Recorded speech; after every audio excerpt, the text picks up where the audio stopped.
Hello everybody, welcome back. My name is Mathis, and today I want to make a video on how to change the oil pressure sender, the 5-bar oil pressure sender in the 957 Cayenne S, or I think the GTS would work as well.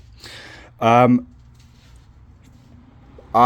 decided to change this because on several occasions I got a warning in my dash saying the oil pressure was unreadable, or it couldn't read the oil pressure, and I just figured I'm in here, I'm doing a belt replacement, I might as well change these out.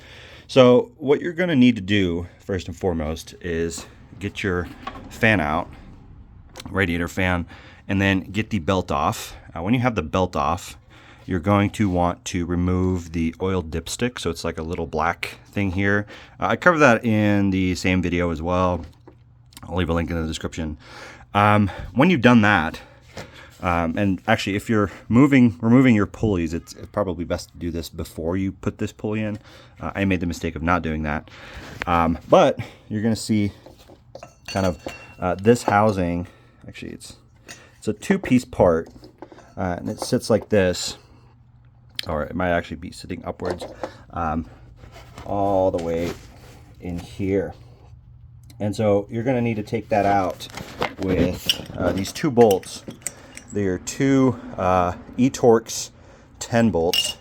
So you're going to need to have an eTorx kit or some kind of way to get this bolt out.